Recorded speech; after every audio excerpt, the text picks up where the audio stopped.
I woke before dawn to the steady drum of raindrops on the slanted roof, each one a soft reminder that another night had passed without Miriam beside me. At 77 mornings begin with the echo of joint stiffness in my hips and knees, a quiet protest from years of work hauling mail and climbing stepladders at the post office. Even so, I treasured those aches because they meant I was still here alive in the old 2-story house that Miriam and I had bought 40 years ago in Henlopen Acres. Sliding out of bed, I hugged my robe tighter against the slight chill. The hallway light cast long shadows across the hardwood floor, and I paused to admire the way the aged wood glowed amber under its glow. Photos of our daughter Clara, her wedding day, framed in silver, and pictures of Miriam and me grinning on our honeymoon in Cape May lined the walls.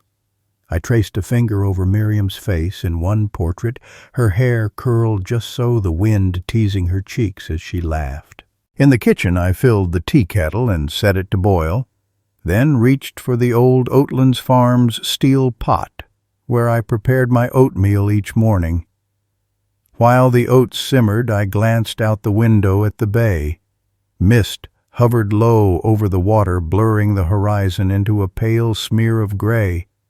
A heron stood sentinel on the shore, motionless and regal, as though it guarded my loneliness. I knew the bay better than any neighbor. Its tides had marked the hours of my youth, and now they paced my days of solitude. The kettle hissed, and I poured hot water over a tea bag, peppermint, Miriam's favorite, though I rarely drank it. It was more ritual than necessity, a gesture toward the world beyond these walls. I stirred the oatmeal slowly, adding a drizzle of honey and a handful of chopped almonds. Once the bowl was ready, I carried it to the breakfast nook where I had installed a small round table years ago. It sat beneath the very window that framed my view of every passing season. Settling into the chair, I cradled the warm bowl in both hands. Steam curled upward, mingling with the scent of rain and salt air drifting in through a slightly open window. I inhaled deeply, letting the familiar aromas ground me. The first spoonful was always the best, the creamy oats sweet against my tongue, the almonds offering a satisfying crunch. I ate slowly, mindful of each mouthful, unwilling to rush through these quiet moments. The morning news flickered on the wall-mounted TV in the corner, muted but captioned. Local reporters spoke of road closures and community fundraisers, voices I knew but did not hear.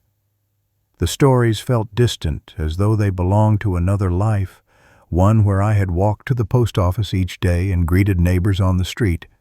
Now I waved at empty walls. After breakfast, I pushed back my chair and wiped the bowl clean. I rinsed it under running water, careful to preserve the tea's scent in the sink drain, and then reached for a towel to dry my hands. My favorite apron, faded blue with tiny white daisies, hung on a hook by the door. I slipped it on its familiar weight, comforting, and stepped outside onto the porch. The rain had tapered off into a soft drizzle, making the wide wooden planks slick underfoot. I inhaled the damp air, tasting peat and pine, and listened to the rhythmic drip from the gutters. In the garden beds that Miriam tended so lovingly, hydrangeas bowed under the weight of raindrops, their blossoms heavy and blue and pink. A single white rose, our anniversary bloom, stood defiantly upright, its petals pristine. I lingered a moment, hand on the railing, thinking about how life had changed since Miriam's passing 5 years ago. She died in October, when the bay turned silver and the wind sharpened. After her funeral, the house felt cavernous, as though grief had hollowed it out. Slowly I filled the empty rooms with photographs and memories, but they were no substitute for her gentle presence. Turning back inside, I removed the apron and draped it over the hook. I walked through the living room where the faded yellow walls still carried the warmth of countless family gatherings. Our worn leather sofa, its cushions indented from years of nightly reading, beckoned me. I sank into it and picked up the tattered copy of my favorite Hemingway collection lying on the side table. The spine creaked familiarly, and for a moment I forgot the silence that had settled here. A flicker of movement outside caught my eye. I set the book aside and looked out the bay window. A silver SUV rolled slowly down the drive, windshield wipers swiping methodically. My heart skipped. Visitors never came without notice. At first light, especially with weather like this, friends called ahead or left messages. My son Michael certainly did. But there it was, Michael's car. A cold knot formed in my stomach. I watched as the SUV stopped its engine, idling softly. The door opened and a woman stepped out carrying a designer handbag, Beatrice, Michael's wife. Behind her, two younger figures climbed out dragging suitcases that looked far too large for a short visit. The rain had begun to gather strength again, pattering on the roof in a staccato drum roll. I drew in a steadying breath and laid a hand on the frame of the window. My quiet morning, the careful rituals that sustained me, was about to unravel. I closed my eyes and whispered Miriam's name as if calling on her for courage. Then I straightened, squared my shoulders, and prepared to reopen the door to a home that might no longer feel like mine. I opened the front door before it creaked, hoping my keys wouldn't betray my presence with that telltale jingle.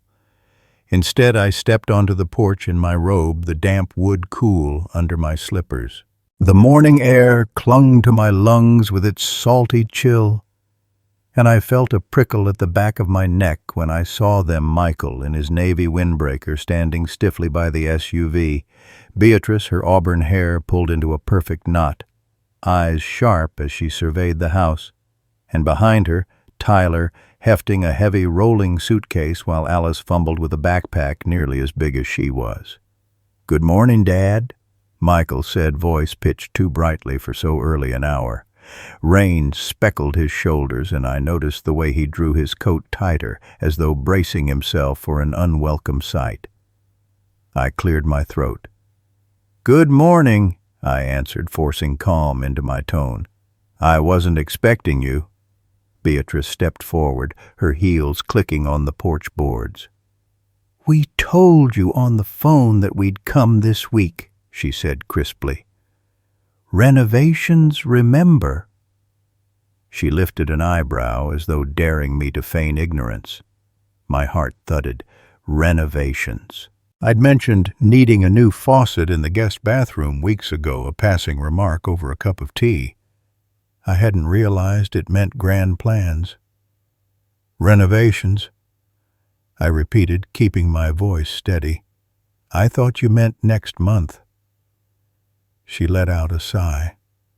"We fly out Monday." It made sense to start now. Her gaze flicked past me into the foyer. "We brought the girls' things." She tapped her purse, the nameplate glinting, Beatrice Langford. I swallowed, sensing the shift already happening inside my house. "Come on in," I said, stepping aside.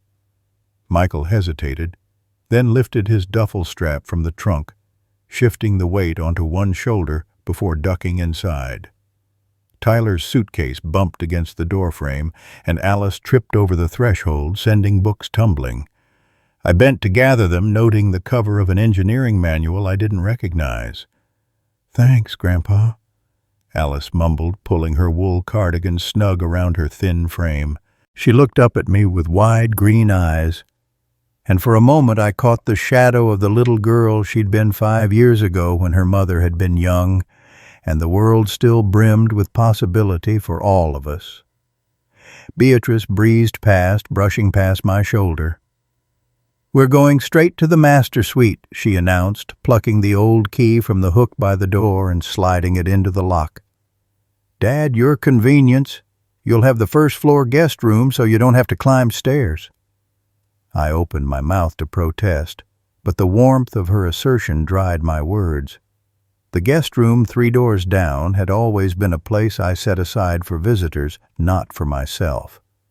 That narrow twin bed, the worn quilt, the single nightstand with its faded lamp, it suddenly felt like exile. "This is my home," I managed, keeping my hands out of sight so they wouldn't shake. "I don't mind the stairs." Beatrice paused in the hallway, head tilted. "It's not about minding Dad. It's about safety." Her tone was softer now, though still unyielding. "We don't want you to fall. You know how much trouble a broken hip can be at your age." I forced a tight smile. "At 77, I've never fallen down these stairs," I said. "Not once." She closed her eyes briefly, perhaps recalling some family gathering where I'd laughed too loudly or misplaced my cup. "There's a first time for everything," she said. Then louder into the living room, "Michael, come help me with the luggage." Michael's eyes met mine. I recognized the look, a blend of guilt and obligation, but he still walked away, leaving me on the threshold. I stood there in the hallway, listening as their voices echoed around the walls that had sheltered my life. The grand piano in the corner, its keys still gleaming white, sat untouched, its top cluttered with sheet music and Miriam's framed photographs. The bookshelves, once my pride, now stared back at me with spines like silent sentinels. How quickly a home could become someone else's territory. Clearing my throat, I stepped inside. "Let me show you where you can put things," I said, gesturing toward the master suite. I tried to infuse warmth into my invitation, but the words sounded as awkward as an apology. Beatrice nodded curtly. "Thank you," she said, as if I'd done her a favor by sharing the key.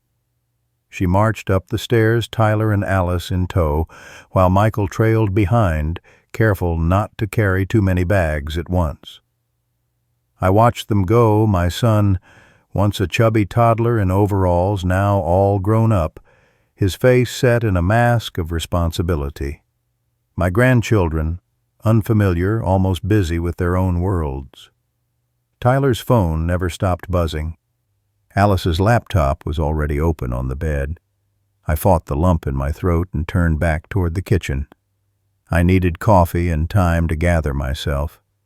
The kettle hissed cheerfully when I turned it on, as though oblivious to the upheaval. I poured 2 mugs, one for me, one for Michael, though I wasn't sure he'd have time to drink it. The aroma of brewing coffee wrapped around me, warmer than the drizzle outside. I clutched my mug, seeking refuge in its heat, and leaned against the counter. I tried to remember if I'd ever felt more unsettled. Maybe after Miriam died, when grief first washed over me like a tide, but this was an intrusion of another kind, an invasion of my autonomy, my memories, my everyday rituals. Footsteps on the stairs pulled me from my reverie. Michael descended, carrying my favorite chair, a sturdy wingback that had been my spot for decades, and set it by the kitchen window. "You'll like this view," he said quietly, placing a soft cushion on the seat. I pressed my lips together. The chair was mine, but the gesture was kind. "Thank you," I said, forcing sincerity. I gestured to the second mug. "Coffee."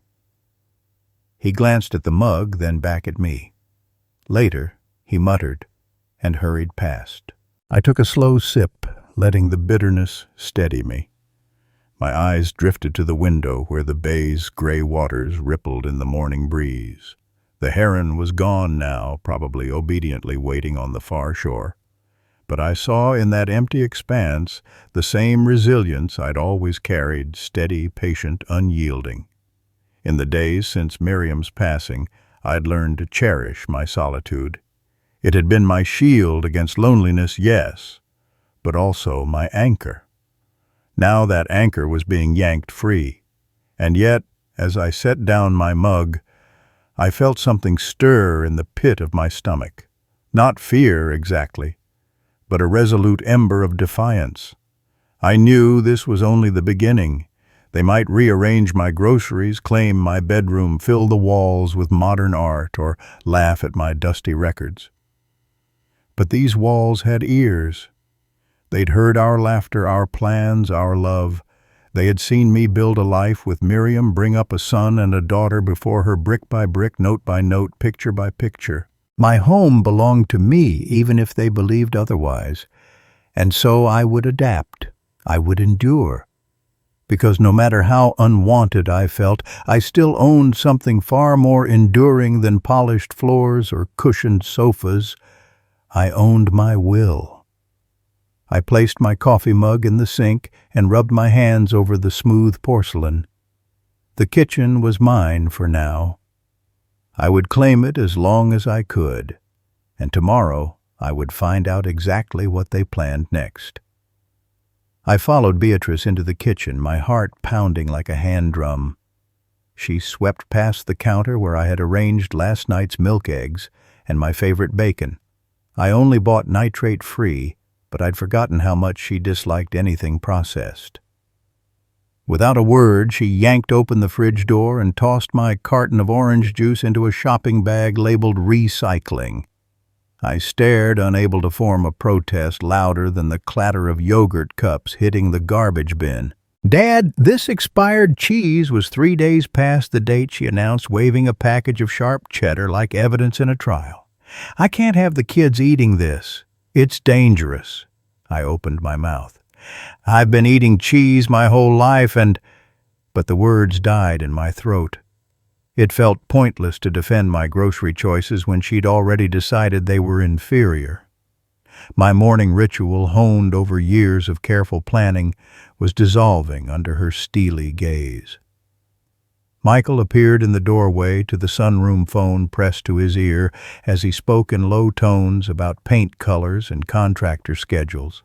His free hand swept over the high ceilings as though he could see the house's bones and diagrams in the air. He glanced at me, lips twitching, but didn't pause his conversation to greet me. Beatrice continued her roundup. She swept up the organic almond butter I bought because Miriam said it was good for the heart, and she pointed to my stack of frozen meatballs, too fatty, then marched them to the trash. My chest tightened, a cold weight settling beneath my ribs. This was no concern for my safety. It was an erasure of my habits, my tastes, my small comforts. I set down my empty coffee mug and cleared my throat. "Beatrice, those are my groceries." "They're ours now," she interrupted, voice soft but final. "We have a meal plan. The kids eat breakfast at 8. Coffee is out for you. Herbal tea is in."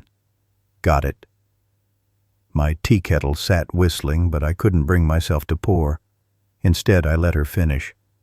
She had little patience for my protests, and truthfully, I doubted Michael would back me up.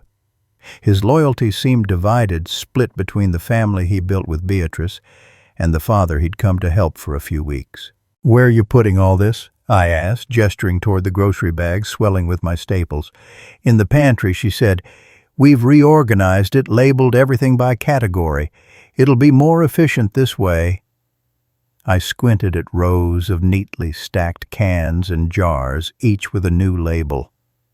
The pantry looked like the staging area for a grocery store renovation, not the larder of a lifetime of Sunday dinners and midnight snacks. I spotted an envelope of my grandmother's pancake mix shoved behind a box of quinoa nearly out of sight. That mix was as much history as it was breakfast, and I felt a sting at its displacement. I cleared my throat again and tried a different approach. "I appreciate the help, but perhaps I could." Dad, Michael called from the sunroom. He had hung up the call and crossed his arms. "Beatrice and I have talked it through. You'll be more comfortable on the first floor. You know how much trouble the stairs cause you." I gripped the edge of the counter to steady myself. "I told you I'm fine on the stairs." "Not when you're here alone," Beatrice cut in. She tapped her manicured nail on the wooden floorboards. Listen to your son." Their unity stunned me as though they'd drawn a circle around my opinion and locked it out. My master bedroom was up those stairs, the room where Miriam and I had slept for 45 years, our bedspread embroidered with our initials, the dresser where I kept her favorite silk scarf, the nightstand lamp that glowed softly when I woke to the ticking of the old brass clock. Even after she died, I left everything in place as though she might walk through the door at any moment. "This is my home," I said, voice raw. "I've lived here for decades. I know what the stairs are like." Michael's expression softened for a flash. "Dad, don't be stubborn. The guest room is just as cozy." He gestured toward the staircase. "We'll bring your rocking chair down. You can watch the bay from there." Cozy. The word cut through me like a cold wind. The guest room sat at the end of the hallway, a narrow rectangle with a twin bed pushed against the wall. The wallpaper, a faded floral pattern, peered through in spots, and the lone dresser looked as though it hadn't been dusted since the Carter girls last stayed over 40 summers ago. It was a place for temporary visitors, not the man who built this house with his wife, but their plans were set. I realized then that I had to surrender this battle or risk becoming the antagonist in my own story. I squared my shoulders. "All right," I said, hearing the trembling in my voice. "I'll move my things." Beatrice's mouth curved in what she probably thought was a reassuring smile. "We'll help you," she said. "It'll go faster if we do it together." I nodded, but inside I felt a surge of grief and frustration. They offered help, but it felt like help with dismantling my life. I gathered a few tattered boxes and a canvas laundry bag and followed them up the stairs, each step a tremor under my feet. Beatrice swept past me, placing a white tote bag on the linen closet's top shelf. "That's for your night clothes," she announced. "Don't overpack." My night clothes. They'd be the only familiar scent in that musty room, my old flannel pajamas, the robe Miriam sewed for me, the slippers that had gone limp from use. I imagined Beatrice inspecting them, deeming them old-fashioned, and discarding them too. When we reached the guest room, Beatrice dropped the canvas bag on the bed and motioned toward the window. "That's where you'll sit. It catches the sunrise." I looked out the window, framed a slice of bay shimmering in the morning light. It was a beautiful view, but seen through this lens it felt like a postcard for someone else. I turned back to the narrow bed, the dusty pillows, and the threadbare quilt. The room felt smaller than I remembered, as though the walls had crept inward since Miriam's last breath. They left me to unpack, promising to bring up my suitcase later. I knelt beside the bed and placed a hand on the quilt. It smelled faintly of lavender and mothballs. My heart ached at the thought of sleeping there, an exile in my own home. I retrieved my photo box from the canvas bag. Old family snapshots, Miriam's letters, Clara's school drawings, and laid them on the dresser. The mirrors on the wall reflected a ghostly self, a man with stooped shoulders, graying temples, eyes weary from too many silent breakfasts. As I arranged those memories, I heard Beatrice's voice drifting from below. "I've set up the living room," she said. "The modern art looks great over the mantel. We'll show Michael this afternoon. My living room, the space where I used to sit and read by the fire, where Clara learned to crawl, where Miriam and I celebrated anniversaries with candle-lit dinners." Now they were redecorating it, painting over the walls that had been trimmed in our wedding years. The idea of strangers admiring modern art in my home stung. I leaned against the dresser, head heavy. There was a choice before me: sink into bitterness or find a way to steady myself. I'd survived worse war stories from my youth, the ache of losing my beloved wife. Surely I could navigate this upheaval.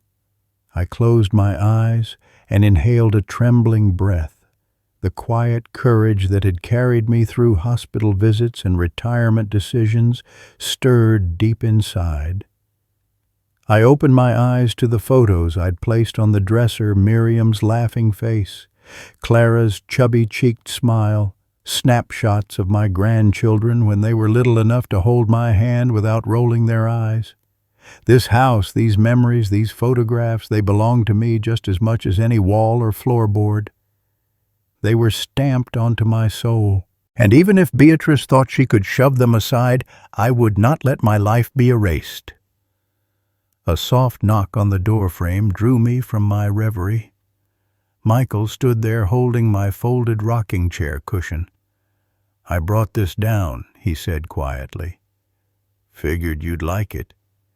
His kindness unsettled me. I took the cushion with a nod. "Thank you." He hesitated. "I'll come back later with the rest of your things," he said. "I want you comfortable." I managed a faint smile. "I appreciate that." He slipped away, and I watched his retreating silhouette, young, yet haunted by the same confusion I felt. Moments later, the sound of Beatrice's heels clicking down the hall mingled with the low hum of renovation chatter from below. I pressed my hand to the cool windowsill and stared at the bay. The water rippled quietly against the shore, uncaring of the storms in my life.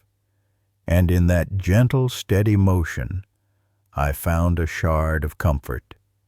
The tide would turn, as it always did. I did not know how or when, but for now I would survive this theft of home. I would adapt, endure, and wait for the moment when my will could reclaim these rooms and return the memories to their rightful place. I woke that morning to the distant hum of a moving van idling in the driveway. Light filtered through the guest room curtains, painting the faded floral wallpaper in a pale yellow glow. I rose slowly, my joints stiff from hours spent tiptoeing around changes I didn't agree to. The air smelled faintly of fresh paint and turpentine, a scent that now flagged this house as a work in progress, not a home. I dressed in the robe Miriam had worn on cold mornings, its soft cotton a small comfort against the unfamiliar. My slippers crunched over dust that had settled in corners, evidence that something was happening here while I slept. I made my way downstairs, heart pounding as I wondered what they would take next. In the living room, Beatrice stood with a clipboard in hand, surveying the shelves that once held our vinyl collection. She tapped her manicured fingers against the wood, eyes narrowed. "These records are just taking up space," she declared, nodding toward the stack of albums that had lived on the credenza since it arrived here in 1968. "I've already put them in the garage. If you want them, you can sort them there." I stared at the empty shelf where gilt-edged album covers once graced the room. The first few were my favorites. Miles Davis's Kind of Blue, Ella Fitzgerald's songbooks, and the Beatles' Abbey Road. For decades, the turntable had been my companion on nights when insomnia struck, spinning tales of smoky jazz clubs and late-night camaraderie. Now those stories were carted away as if obsolete. My voice caught in my throat. "Those records are part of my life," I said softly, stepping forward. My granddaughter Alice sat on the sofa, headphones cocooning her ears, her thumb scrolling on the glowing screen of her phone. She didn't look up. Beatrice's lips curved. "They're obsolete. No one listens to vinyl these days. We have Spotify." She tapped at her phone as though to prove the point. "You'll thank me once you get used to streaming." Streaming. The word felt like a breach of intimacy. What about the warmth of the needle touching the groove, the slight crackle before the music bloomed? Those vinyl nights were where Miriam and I had danced in our socks to Duke Ellington, where I'd taught Clara how to keep the beat. Each album carried memory and melody. They were heirlooms, not garbage. I closed my eyes and inhaled, tasting the mix of dust and fresh paint. When I spoke again, my voice was steadier. You don't get to decide what's obsolete in my life. Beatrice's eyes flicked to mine, surprise mingling with that familiar steel. She looked as though she might retort, but Michael arrived in the doorway, arms heavy with a stack of picture frames. His expression was apologetic, as if he carried my world in his hands and feared dropping it. "I'm sorry, Dad," he said quietly, setting the frames on the coffee table. "We thought you wouldn't mind. I can put these back." I stepped forward and lifted the frame at the top. It held a black and white photo of Miriam and me on our wedding day, her veil catching the wind as we laughed into the camera. "This one stays," I said, voice firm. His face brightened slightly, relief humming in his eyes. He set the stack down gently. "Of course," he said. "I'll take the rest back to your room." I nodded, then looked at Beatrice. "And the records?" Her expression hardened. "They're in the garage. If you want them, you can sort them later. But they're not coming back here." I wanted to argue more, but the ache in my chest warned against it. Instead, I turned toward the kitchen, seeking refuge in its warm familiarity, only to find the countertops bare. My mug collection, mismatched pottery gifts from Clara and knobby ceramic cups I bought on vacation, was gone. In its place sat a dozen identical white mugs, gleaming like hospital china. I traced a finger around one mug's rim, surprised by the smoothness.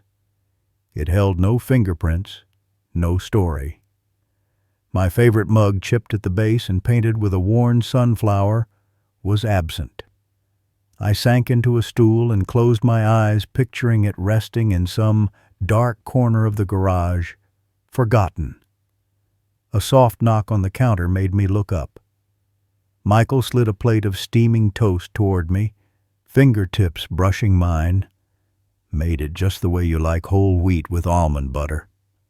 I blinked away fog from my eyes and managed a small smile. "Thank you." He lingered a moment, then excused himself with a polite nod, drifting back into the current of scrapbooking and rearranging. I gazed at the toast, its golden edges inviting, and took a bite. The taste was the same, but my appetite wasn't. After breakfast, I wandered through the house, trailing a hand along walls where Miriam's artwork once hung. Landscapes she'd painted, gentle brushstrokes of tide pools and dunes, had been replaced by abstract canvases in garish hues.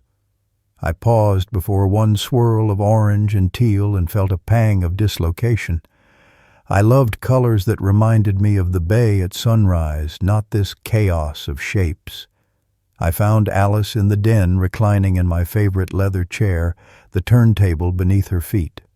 She tapped her phone, and a melody spilled from the speakers. It wasn't jazz. It was an electronic beat so loud the bass vibrated the floor. She bobbed her head, absorbed, oblivious to me standing there. "Could you turn that down?" I asked, voice gentle but insistent. She took out one earbud and rolled her eyes. "It's fine, Grandpa." She nodded at the screen. "I'm following a tutorial for DJ mixing." I tried to imagine her learning to cue records on my old turntable, how Miriam would have smiled at her curiosity. But Alice was already learning from algorithms and screens. I swallowed the lump in my throat. "Just less volume, please." She tapped the volume control once, and the beat softened. She glanced up, expression flickering with guilt. "Sorry," she said. Then she slid the phone back into her pocket and returned to her scrolling. I walked past the den into the hallway. On the wall hung a gallery of family photos, frames uniform and modern, each equidistant from the next. I stopped at a portrait of Clara as a teenager, braces glinting in the flash from her front porch. It was the same photo I'd pinned there, but the frame was new stark silver instead of the cherry wood I chose. The image looked colder, as though someone had scrubbed away the warmth, My eyes drifted to a smaller frame, a snapshot of Miriam's favorite teacup collection, arranged on a lace shelf. I lifted it off the nail and turned it over. It was broken, a crack across the corner plaster separating from the wood. I cradled it, memory flaring of the tea parties Miriam and I hosted for Clara and her dolls. I slipped the photo into my jacket pocket. I retreated into the guest room, closing the door behind me. I sat on that narrow bed, the spring mattress creaking. A box sat on the floor, my belongings from the hall closet. I opened the lid to find my leather-bound journals, the keys to this house next to a stack of magazines I collected: National Geographic, The Atlantic, even an issue of Modern Jazz Enthusiast. I ran my fingers over their spines, each a marker of years lived. I gathered the journals to my chest and leaned back against the wall. The sun filtered through the lace curtains, dust motes drifting in the air like tiny lanterns. I closed my eyes and let the silence fill me.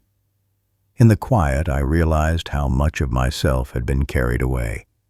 My taste in music, my favorite ceramics, my drawings, the sound of the piano, even the plants in the corner of the living room.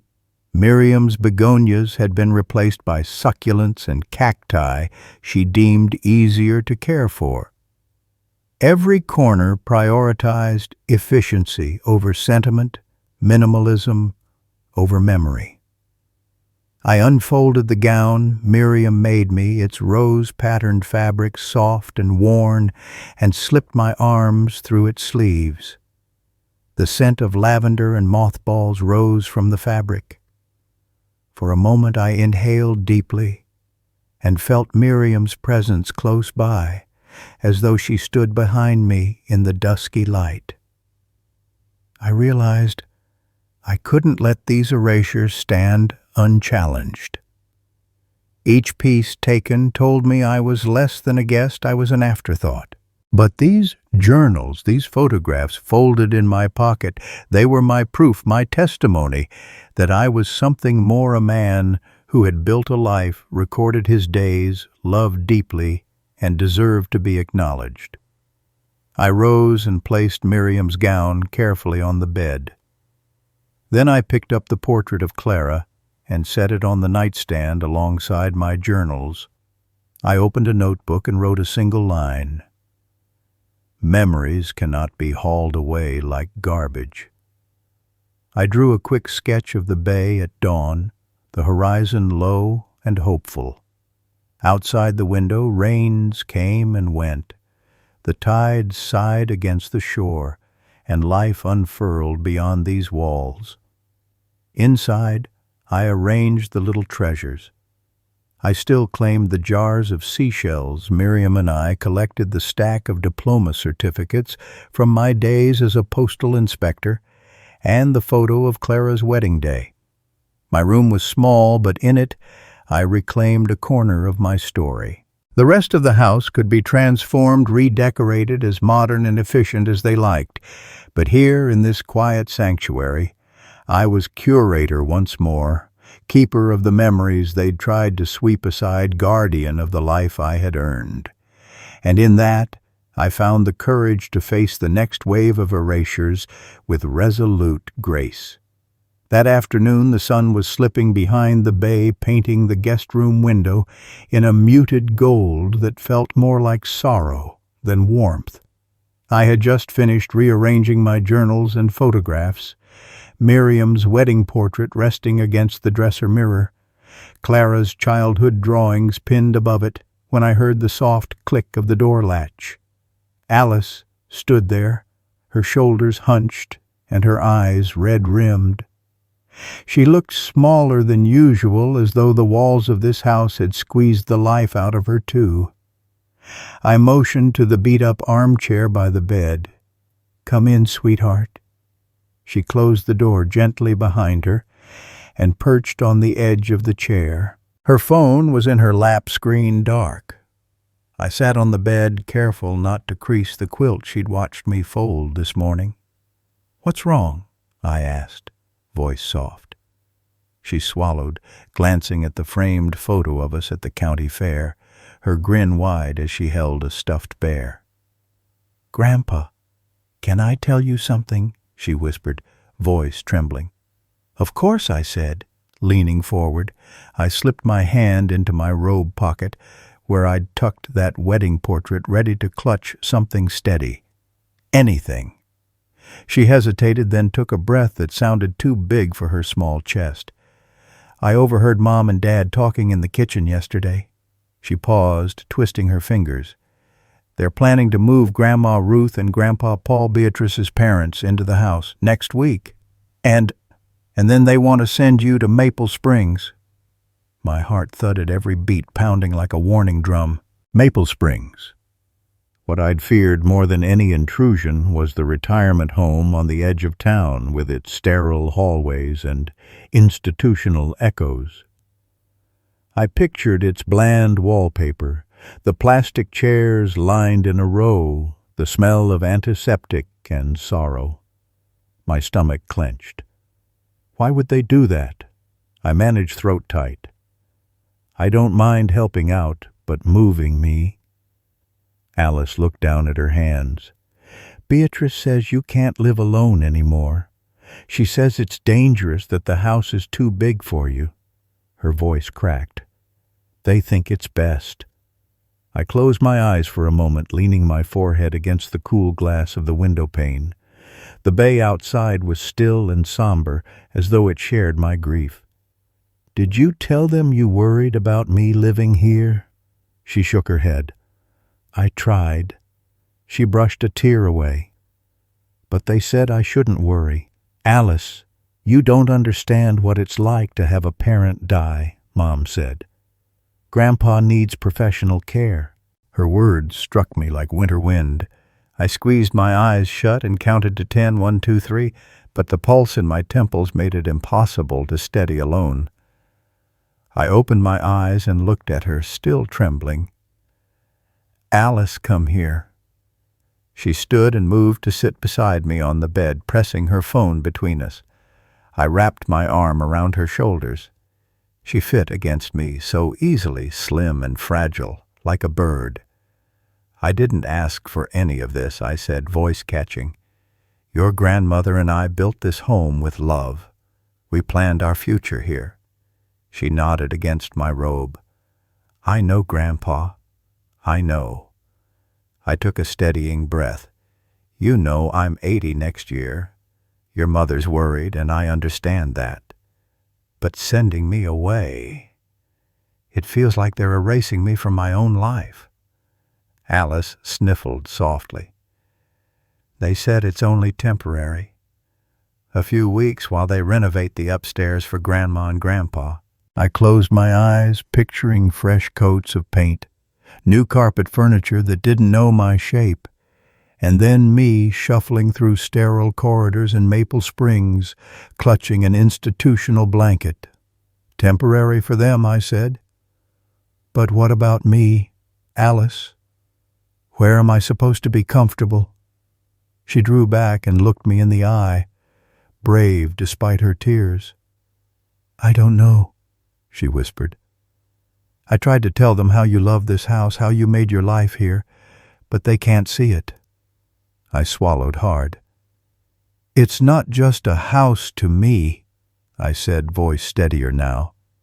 "It's where I grieved for your grandmother, where I watched you learn to walk, where Clara played her violin. It holds our history." Alice wiped her cheeks. "I'm sorry, Grandpa." She looked away, ashamed.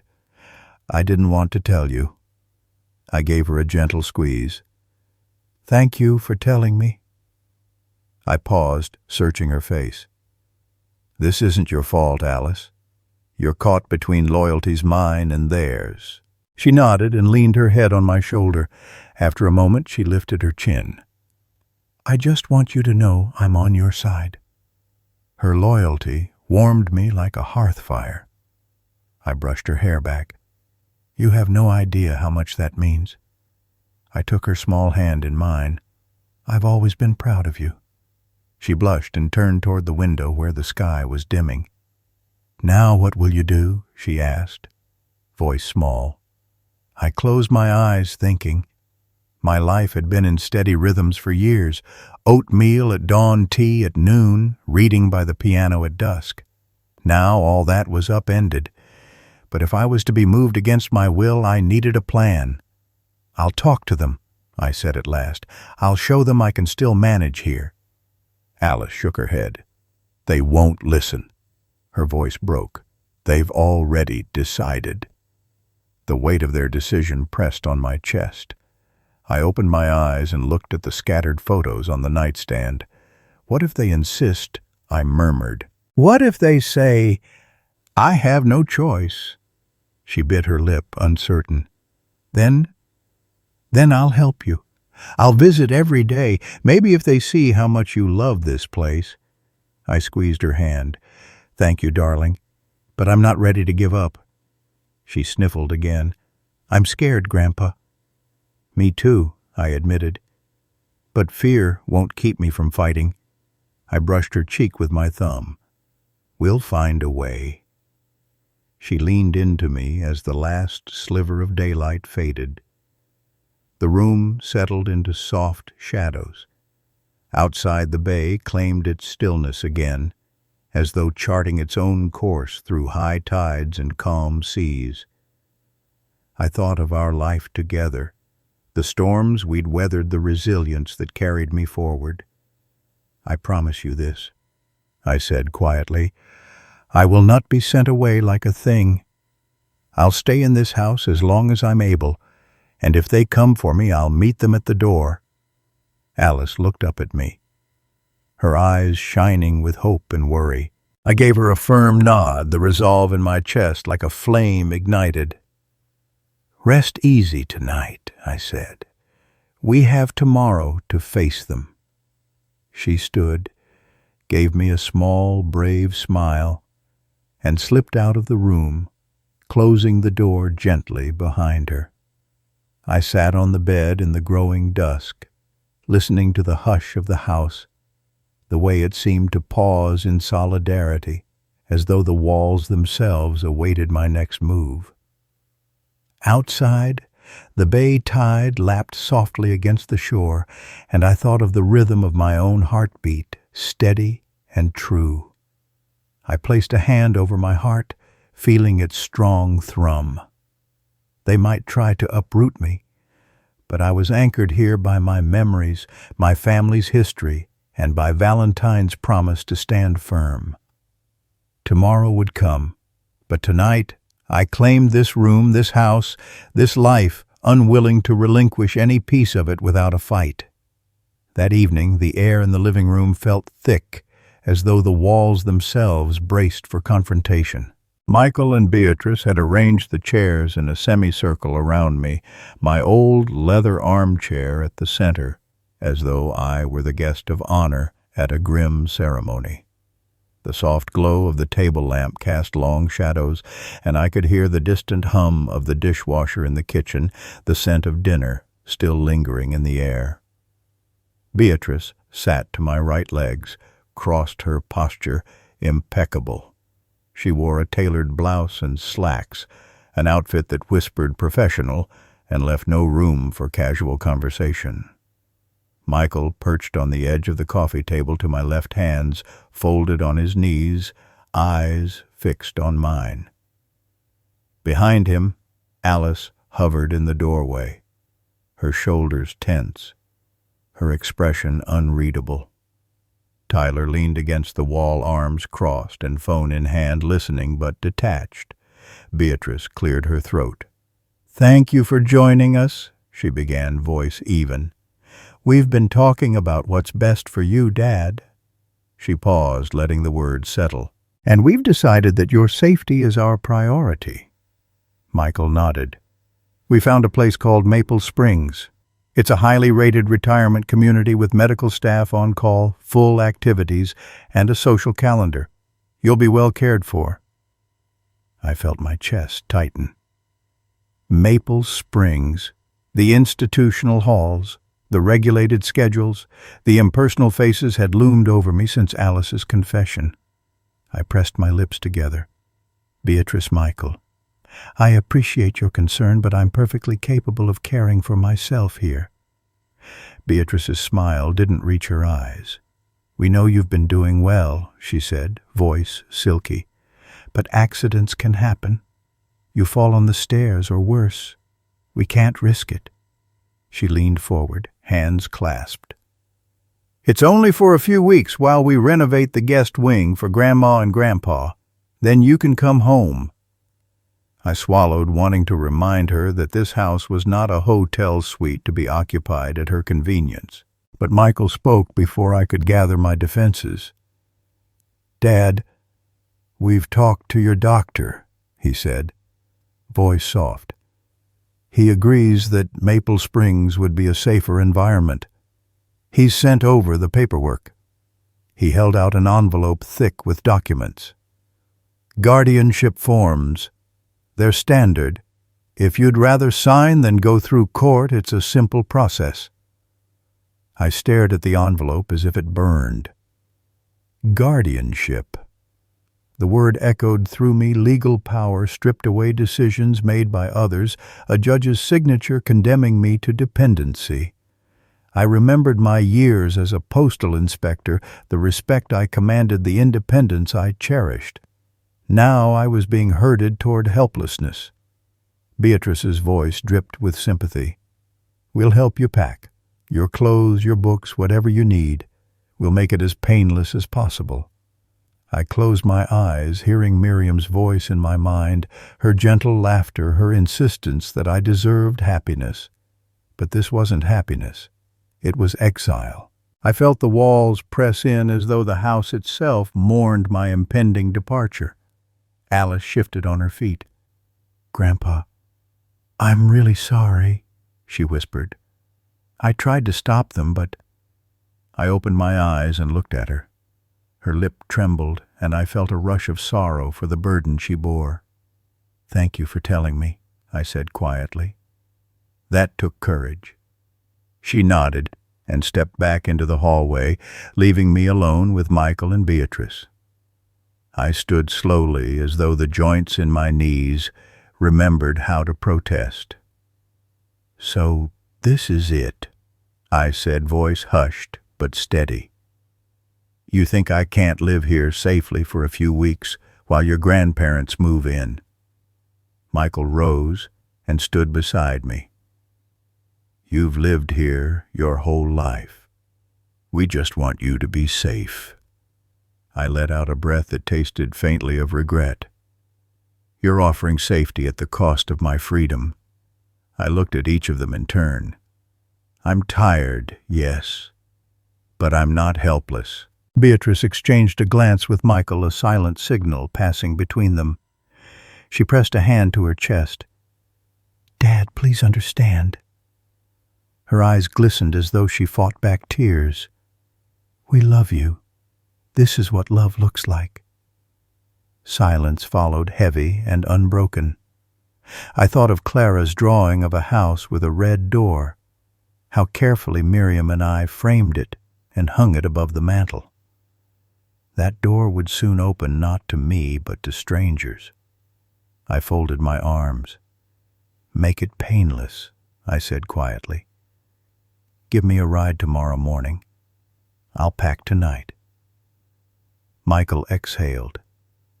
Thank you, he said, relief rippling through his voice. We'll handle the arrangements. Beatrice reached out and lightly touched my arm. I'm sorry it had to be this way. I nodded, though my throat felt raw. Do what you must. That night I sat at the small desk in the guest room, the one where I'd stashed my journals and family photos, and began to pack. Each item I folded into a suitcase felt like a piece of my heart. My bowling shirt from the church league, the thick socks Miriam knitted, the box of letters I wrote during my postal service days, all went into my old leather suitcase, the corners scuffed from 100 trips. I paused at the photograph of Miriam and me in Cape May salt, in our hair, broad smiles in the sunshine. I ran a thumb over her face. I imagined those waves roaring against the shore, as steady and inevitable as the tide. I tucked the photo into my jacket pocket, close to my heart. The lamp flickered, and the room felt suffocating. I stood and walked to the window, looking out at the bay.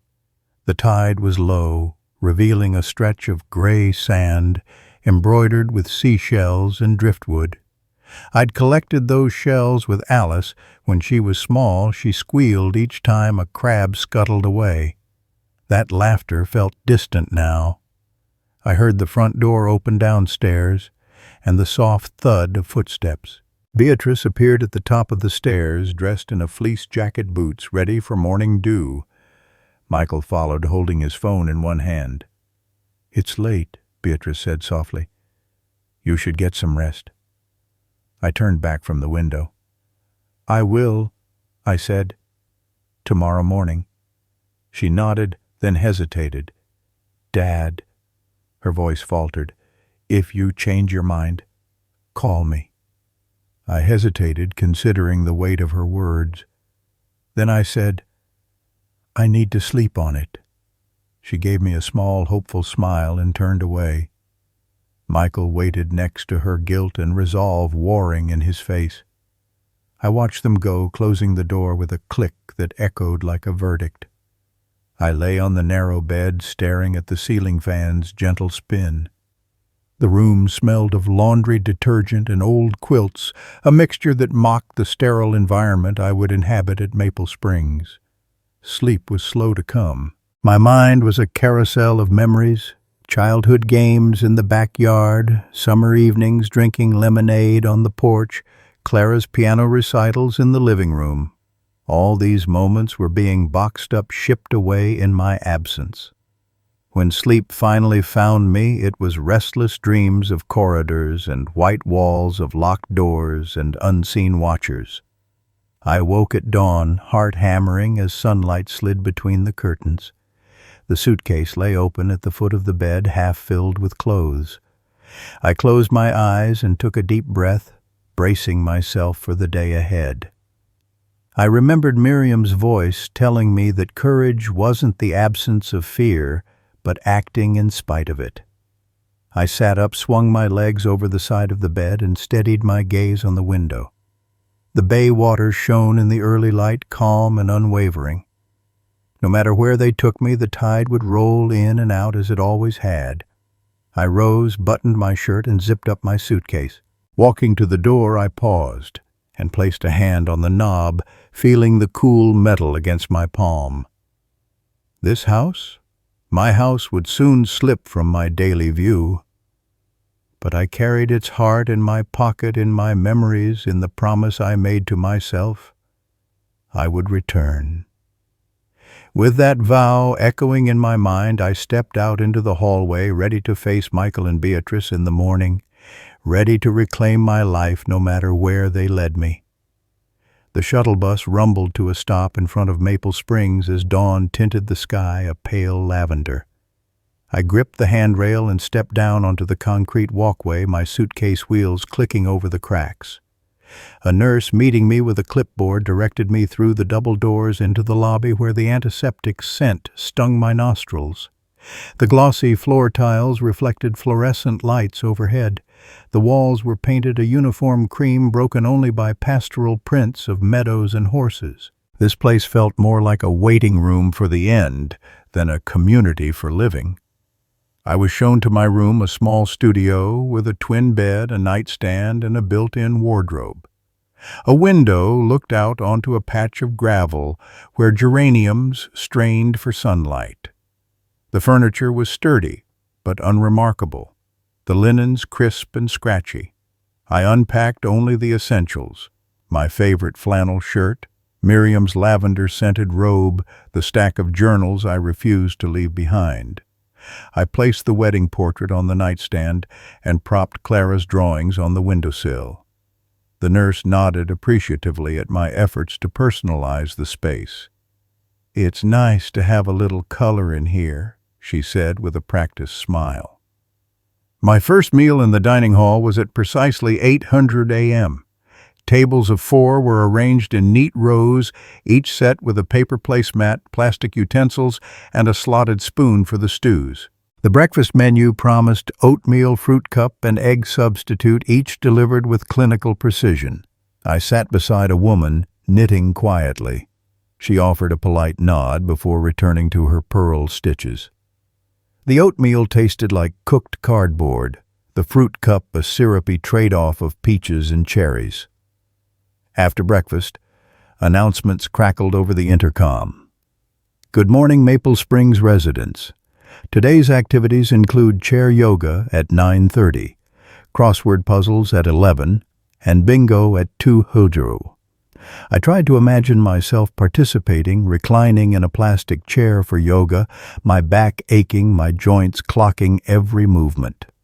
Instead, I left the dining hall and wandered the corridors, peering into lounge areas where residents sat staring at muted televisions or shuffled cards at worn tables.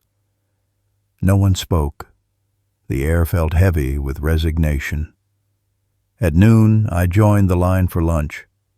The lunch menu offered chicken divan, mashed cauliflower, and green beans. I discovered that chicken divan meant a grayish slab of mystery meat smothered in a puddle of yellow sauce. I cut a bite, forced it down, and moved on. Afterward, I wandered the courtyard, an enclosed patio with concrete benches and faux surface grass. A few residents sat in solitary contemplation, heads bowed as if docked to invisible anchors. Days bled together in a cadence of meals and activities. I tried reading in the library, but found the selection limited to glossy magazines and outdated encyclopedias. I tried the morning walk group, but fell behind, my pace too slow for the eager walkers who looped the grounds twice before break time. I tried engaging in conversation at the game tables, but the chatter was flat and perfunctory topics of pill schedules, room temperatures, upcoming church services. There was no warmth, only the hum of routine. On the third afternoon, I sat in the common room clutching a lukewarm cup of instant coffee. My journals lay open on the table, blank pages waiting for thoughts I could not summon. A mismatched assortment of chairs faced a small stage where someone, a volunteer perhaps, would lead music therapy in 20 minutes. I traced the edge of the coffee cup with a shaky finger, feeling the swirl of regret in my chest. "Obadiah," a familiar voice called, and I looked up to see Frank Dunham leaning on his cane by the doorway. His graying beard was shorter than I remembered, and his posture more stooped, but his eyes still lit up with recognition. Frank had been my partner at the post office, 40 years of sorting mail, sharing donuts in the early hours, and swapping family stories on our lunch breaks. "Frank!" I managed, voice cracking. He shuffled over and offered me a firm handshake that did little to steady his own balance. "What on earth are you doing here?" I asked. The question tumbled out before I could stop it. He sighed, settling into the chair opposite me. "Same reason as you, I reckon. Family thought a move to Maple Springs would ease their minds." He tapped the armrest. "Called it a safety measure, as if we can't handle a flight of stairs." I nodded, glad to hear my own frustration mirrored. "It's something else," I said, glancing around at the sterile room. "They shipped me off after repainting the house for her parents." Frank snorted and brushed a hand across his pant leg. "Bet they painted out every trace of you while you were gone." He reached into his jacket pocket and pulled out a faded photo, our old postal uniform selves laughing as we held awards for Employee of the Month. "Look at us," he said, patting the photo, "back when they couldn't imagine life without us." I studied the picture, feeling both pride and sorrow. "Those were good days," I said softly. He leaned forward, lowering his voice. "Listen, I don't know what your situation is, but I've been thinking this place isn't home. It's a parking lot for the elderly. You deserve better." I looked at him, noting the earnest lines around his eyes. "I don't exactly have a plan," I admitted. He tapped the photo against his palm. "You still own your house, right? Didn't sign it over or anything?" I shook my head. "Still mine on paper." I felt a lump rise in my throat at the thought of keys gathering dust in Maple Springs. "Then something can be done," Frank said, his voice firm. "We've got names and numbers, people back at the post office who'd swear on our character, lawyers even, private people willing to help. You don't have to be stuck here under family orders." I hesitated. The rage at my eviction pulsed beneath my ribs, the injustice of being treated like someone's project, the violation of my autonomy. But to counterattack meant plotting behind their backs, orchestrating a maneuver I'd never imagined in my quiet life. What if I failed? The thought made me wince. Frank saw my hesitation and leaned closer. "Your son and daughter-in-law can't do much if you still hold the deed. Guardianship forms or not, you're still the owner. You could sell it, rent it, lease it, whatever. Or just make them think you're gone for good, then turn up one day with a lawyer in tow." His words crackled in the stale air like embers. I stared at the photograph in his hand, picturing our eager faces, imagining us dismantling this charade. The seed of defiance he planted took root, stirring something I thought long buried, a sense of agency, a stubborn refusal to be written out of my own story. "What about you?" I asked quietly. "Will you help me?" Frank's eyes sparkled. "You think I'd leave my best friend stranded in a nursing home?" "Not a chance." A small smile tugged at the corners of my mouth. "I could use a friend right now."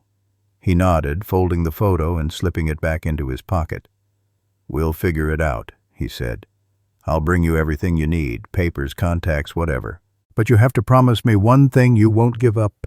I placed a hand over my chest, the spot where Miriam's initials were tattooed so many years ago. "I promise." He tapped the table.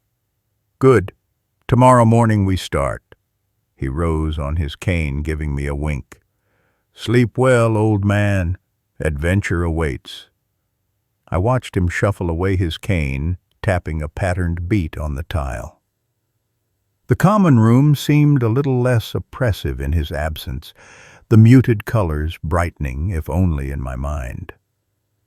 I sipped the leftover coffee, tasting bitter hope where there had only been resignation. That night, I lay in my bed at Maple Springs and thought of the tide beyond my old home. It rose and fell without fail, carving the shoreline with patient determination. I closed my eyes and imagined the bay at dawn, the sky blushing peach and rose. I pictured standing on the porch again, the sea breeze in my hair, the keys to my house resting heavy in my pocket.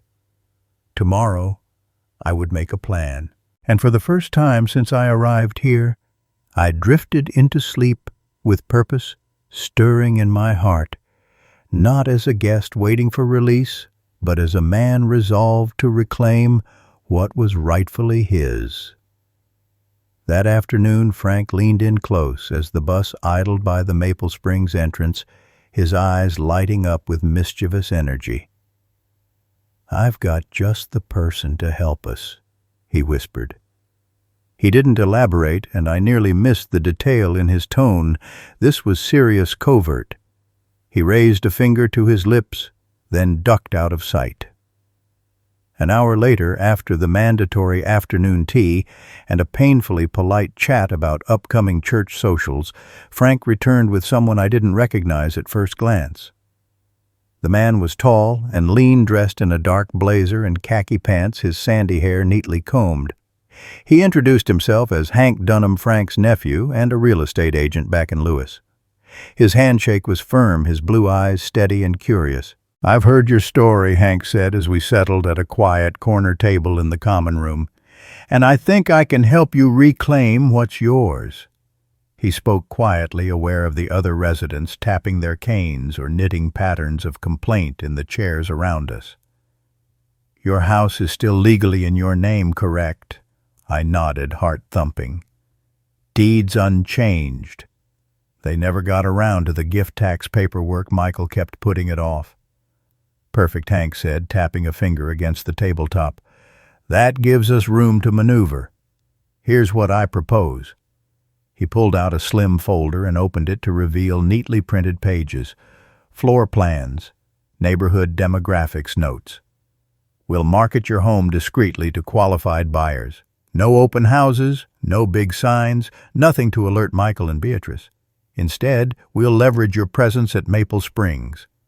I blinked, trying to connect the dots. You mean show my house while I'm here? Precisely, Hank said with a small grin that reminded me of a spy in an old noir film. Maple Springs schedules outings, residential day trips to museums, gardens, malls. We'll sign you up for those trips, then slip you out in a black sedan to tour your own home with potential buyers. You can provide the personal touch. I'll leave the door unlocked.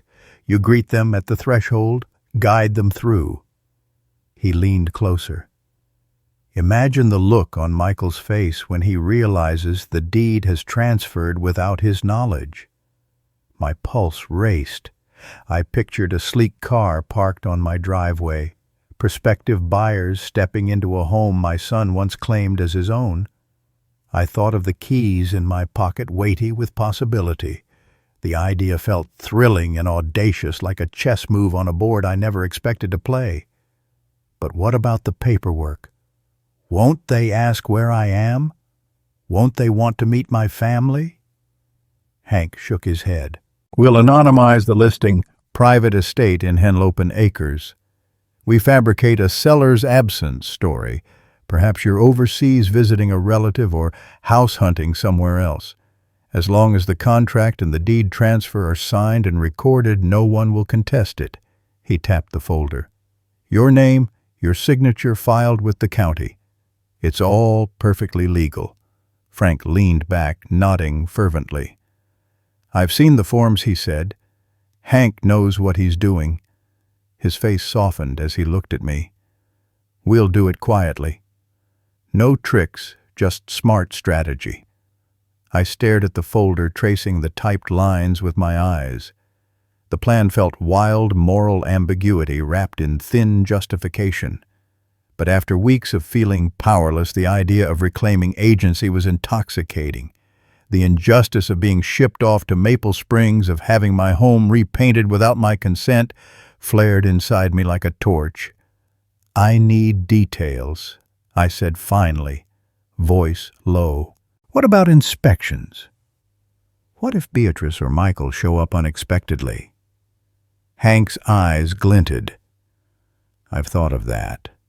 We'll schedule tours during weekdays when Michael's at work, and Beatrice visits her parents downtown. As for the contractors' plumbing, electrical, roof inspections, we'll use generic company names and prearranged times. You slip out on the Maple Springs bus trip, the inspector arrives, does his job, and nobody suspects anything. All the while, we maintain full confidentiality.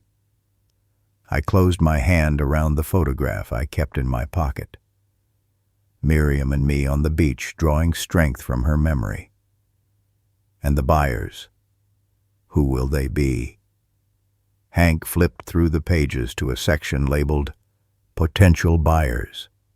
He pointed to names with notes beside each: New York couple seeking vacation home, Midwest hotelier looking to retire by the bay, local entrepreneur expanding portfolio. Each entry included contact details and preliminary offers. I've pre-qualified them. They know the area, have the funds. Some even reached out expressing discreet interest. A thrill ran through me.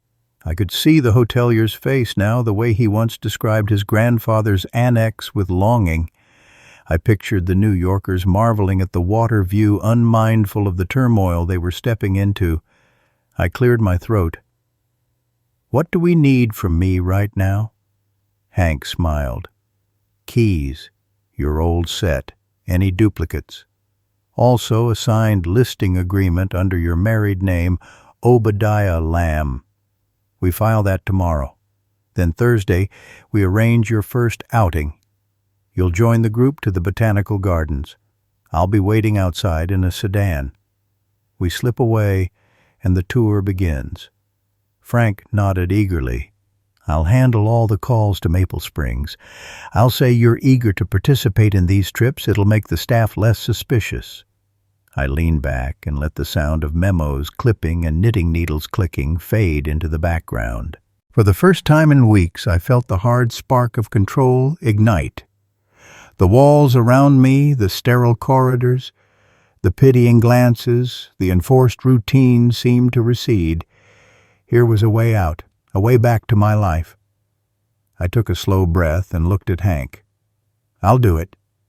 Hank extended his hand, and I shook it firmly, feeling the moment settle into place.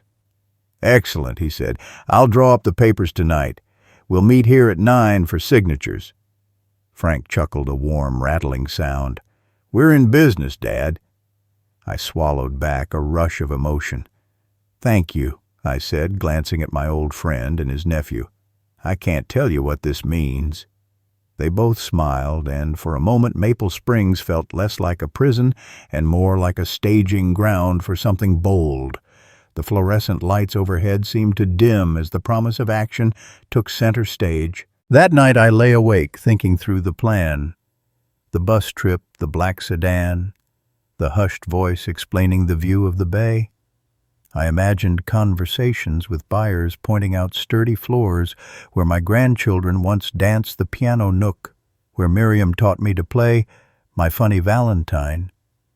I pictured handing over the keys with a quiet nod, sealing a future that belonged to both me and these strangers. Sleep eventually found me carried on the tide of possibility. When I woke before dawn, I felt a calm determination in my bones. The thieves who tried to rob me of my home would soon find themselves outmaneuvered. The deed would transfer, the cottage clause would be signed, and I would return to a new chapter forged by cunning and courage. As first light filtered through my windows, I gathered my journals and the wedding portrait, tucking them safely into my jacket. Down the hallway, Maple Springs stirred with the promise of another day of routines. But I held a secret in my pocket, a plot unfolding that would restore my dignity and reclaim the walls they thought they could repaint without my consent. And in that quiet certainty, I felt alive again, ready to play my part in this audacious plan. I woke before dawn that Friday, nerves humming through me like low electric current. Hank had arranged the tour for 2 o'clock, giving us plenty of time to catch the Maple Springs bus to the botanical gardens. I slipped my wedding portrait and journals into my jacket pocket, then joined the small caravan of residents seated in plastic chairs by the front entrance. The sun was just brushing the horizon, turning the windows of Maple Springs to molten gold. "Don't look back," Hank whispered as he met me outside his black sedan, idling discreetly around the corner. Frank, seated on the bus, gave me an encouraging nod as I climbed down. I handed my Maple Springs ID to the nurse, muttering the excuse Frank rehearsed. "Oh, I just need some fresh air before the tour." Once Hank and I were safely in the car, he glanced at me with that familiar spark. "Ready?" he asked. I nodded, heart pounding. As we pulled away, the bus rumbled by, collecting the other residents. I felt a pang, my home slipping away behind me before I focused on the road ahead. Henlopen Acres looked different through a spy's lens. The modest houses shone in the morning light, and children paused on sidewalks, backpacks slung over shoulders. But my eyes sought only one address, my own driveway, where a couple in the front yard waited. A man in a navy blazer and a woman in a flowy dress examined the lawn with polite curiosity, clipboard in hand. Mr. and Mrs. Webster Hank murmured, "First viewing." We pulled up beside them. Hank cut the engine. I laid a hand on the door. Remember, he said softly, you're here to show them the place. I handled the paperwork. I climbed out, smoothing my jacket. The Websters turned as one, smiling warmly. The woman held out a hand. Mr. Lamb. So glad to meet you. We're thrilled to see the place. I shook her hand, then nodded to her husband. Welcome. Please come in. We crossed the lawn together, the salt breeze drifting off the bay. My pulse thundered as I unlocked the front door. The Websters stepped inside, murmuring appreciation at the hardwood floors and the expanse of the living room. I led them through the foyer into the kitchen, the Websters pausing to admire the view of the water through the windows. I love how you can see the bay from every room, Mrs. Webster said, her hand brushing lightly over the cherrywood countertop. I nodded, heart lifting. It's a feature I can never quite get used to leaving behind. We moved on to the sunroom where Miriam and I once played Scrabble, and I pointed out the wide windows and the built-in seating. Mr. Webster nodded thoughtfully, jotting notes on his pad. Very cozy, he said. With some modern finishes, this could be perfect. Then Hank took the lead, inviting the couple upstairs. As we ascended, I felt the old staircase underfoot, its gentle slope, a reminder of my age, but also of every step I'd climbed with Miriam by my side. We reached the top landing where the guest room stood, its faded wallpaper and narrow bed waiting. Hank spoke first. Before we continue, I should mention that Mr. Lamb has negotiated a guest cottage clause. You would build a small detached residence for his lifetime use, separate from the main house near the far corner of the lot. He waved toward the west lawn, where oak trees draped their branches over a stretch of emerald grass. The Websters exchanged glances. Mrs. Webster pursed her lips. A cottage, she said carefully. We were hoping to have one home, not two buildings to maintain. Mr. Webster nodded. It's a beautiful property, but adding another structure, that's more than we planned. We've already got a project list, 2 miles long. My chest tightened. This was the moment of truth, my chance to secure the life raft that would keep me out of Maple Springs. I took a breath. I understand, I said gently. The cottage is meant as a token of gratitude, my way of staying connected to the home I love. Mrs. Webster shook her head. It's generous, Mr. Lamb, but we're not looking for that kind of commitment. She offered me a sympathetic smile. I'm sorry. I felt my knees go weak. I see. My voice caught. Thank you for your time. I stepped aside as they started back down the stairs, their faces pale but polite. In the living room, we shook hands again. Hank apologized for the inconvenience, and the Websters climbed into their rental car, fading down the driveway like ghosts. Hank closed the front door and placed a supportive hand on my shoulder. Don't worry, he said quietly. There are others. But disappointment gnawed at me. I stood in the empty foyer, listening to the echo of departed hopes. The house felt hollow without its audience, the windows reflecting only my own weary face. I walked back through the rooms once so alive with memories, and touched the banister where Miriam's hand used to rest. I closed my eyes, tasting the salt air on my lips. When Hank joined me again outside, his smile was still firm. Not a bad start, he said. Websters just weren't the right fit. I managed a nod, though my heart pounded with doubt.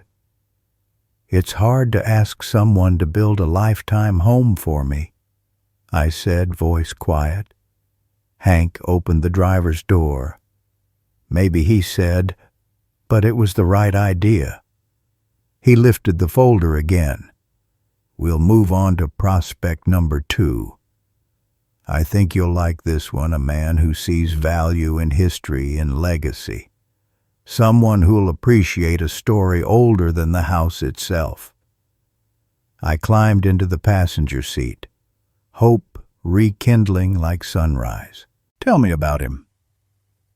As we drove away, the house receding in my rearview mirror, Hank outlined our next prospect. Thornton Barrington, a retired hotelier who longed for a place that resonated with personal history. He described a conversation that bristled with passion, a vision of a guest cottage that mirrored a childhood annex, a space for elders and grandchildren alike.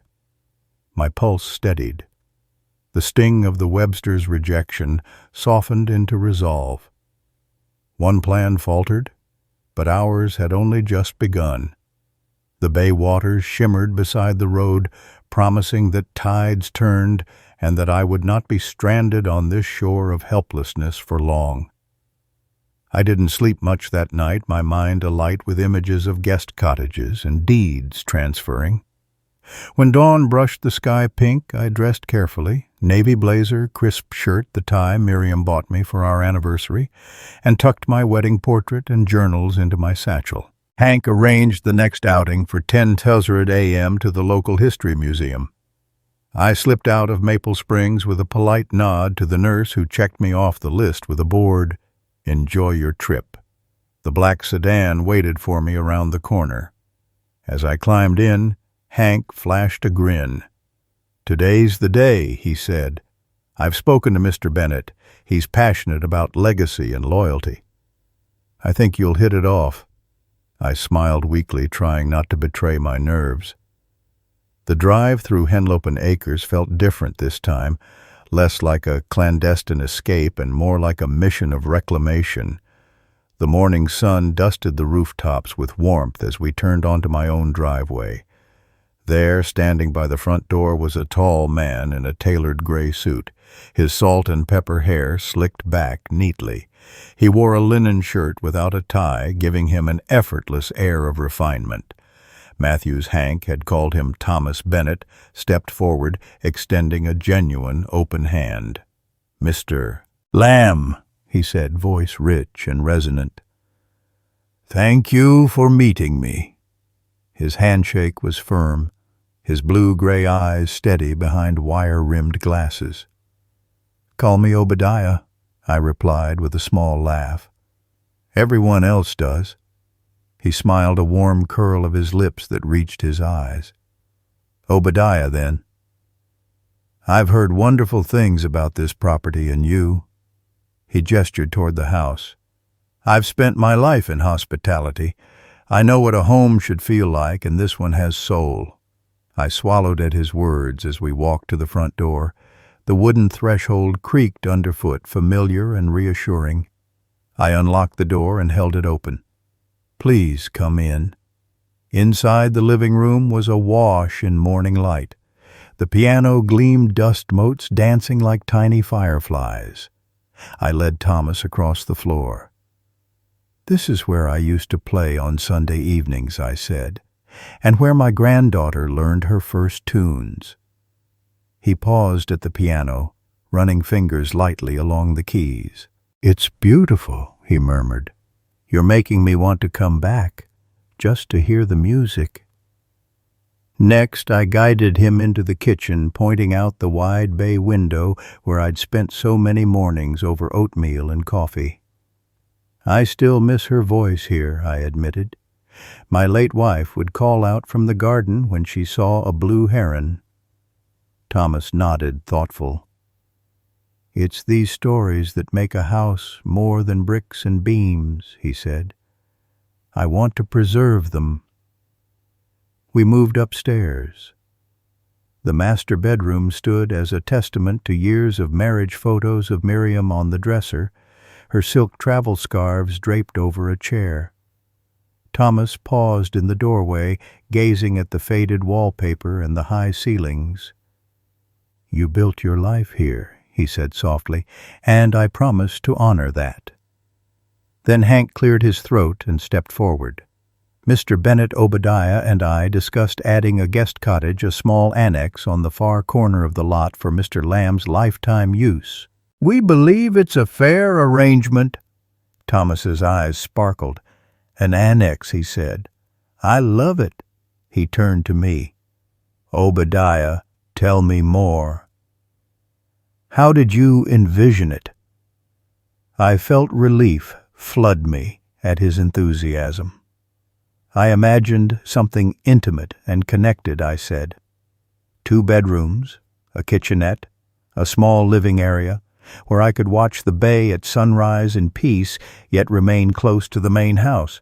Something accessible for my age, no stairs, handrails in the bathroom. He nodded as though already picturing the plans. I can see it clearly, he said. I have an architect friend in town. I'll bring him in. We'll design it together, a place that complements the main house rather than competing with it. Hank beamed. That's exactly what we want. Thomas turned to me and extended his hand once more. Obadiah, I'm prepared to offer you 15% above the market value, he said, and I'll build that cottage according to your specifications at my expense to provide you with a lifetime right of residence. I took his hand, my heart swelling. 15% above market, that was more than fair. It meant stability, dignity, the chance to live out my days on my own terms. Thank you, I said, voice thick. This means everything. He smiled, his expression both professional and deeply humane. It's not just a house to me, he said. It's a story. A home has memories woven into its walls, and I want to be the next chapter in your story, not erase the past. We returned downstairs to the dining nook where Hank produced the preliminary agreement. The document outlined the sale price, the guest cottage clause timelines for construction and access provisions. Obadiah would have key access, could occupy the cottage at will, and retain full rights to his personal belongings stored on the main property until the sale closed. Thomas and I sat at the cherrywood table, the morning sunlight turning the surface amber. I slid the papers toward me, feeling their weight. My hands trembled as I traced the lines, noting the care taken to protect my interests. I met Thomas's gaze. Everything seems in order, I said. Where do I sign? He offered me a fountain pen, and I signed with deliberate strokes, pausing to admire the calligraphy of my own name. My signature stood for decades of life-love and resilience. Then Thomas signed his flourish broad and confident. Hank clapped his hands quietly. Congratulations, Obadiah, he said. We're officially under contract. I exhaled, the tension releasing in a rush of relief. The plan had worked. The deed would soon transfer, the cottage clause would be binding, and Michael and Beatrice would have no choice but to accept the legal reality the house belonged to Bennett, with a lifetime residence guaranteed for me. I could almost see their pale faces standing dumbfounded on the porch. Thomas stood and extended his hand to me again. I'll coordinate with my architect and the county office. We'll start construction in 2 weeks. He turned to Hank. Let's get moving on the inspections, roof, foundation, plumbing. I want to ensure everything is documented before the paperwork is recorded. Hank nodded, already on the phone. The warmth of the moment held me tight. The handshake, the signature, the promise of a guest cottage where I could live out my days in view of the bay. After they left, Hank turned to me. How do you feel? He asked, a grin splitting his face. I stood by the window looking out over the familiar landscape, the swaying grasses, the distant boats, the curve of the shoreline. I feel hopeful, I said, the single word, heavy with gratitude, and free. Hank clapped me on the shoulder. Enjoy it, my friend. You earned it. That afternoon I watched from the porch of Maple Springs as the sedan returned me to its doors, the envelope of signed contract resting in my pocket like a talisman. The walls of Maple Springs seemed less confining, the intercom's announcements less oppressive. In my mind, I was already seated in my guest cottage by the bay, sipping peppermint tea as the sun rose over the water. As the sliding doors closed behind me, and I shuffled down the hallway, I felt a new chapter unfurl under my feet. The injustice I suffered would be corrected not by force, but by the quiet power of contracts and the steadfastness of memory. And in that realization, I discovered a profound truth.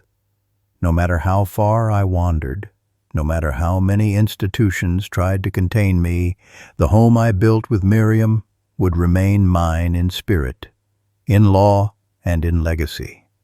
The sun had only just peeked over the bay when Thomas Bennett and I pulled into the driveway. Balloons and streamers fluttered under the portico, and the hum of conversation drifted through the open front door. Michael's house. My house had been transformed into a party hall for Beatrice's father's 75th birthday.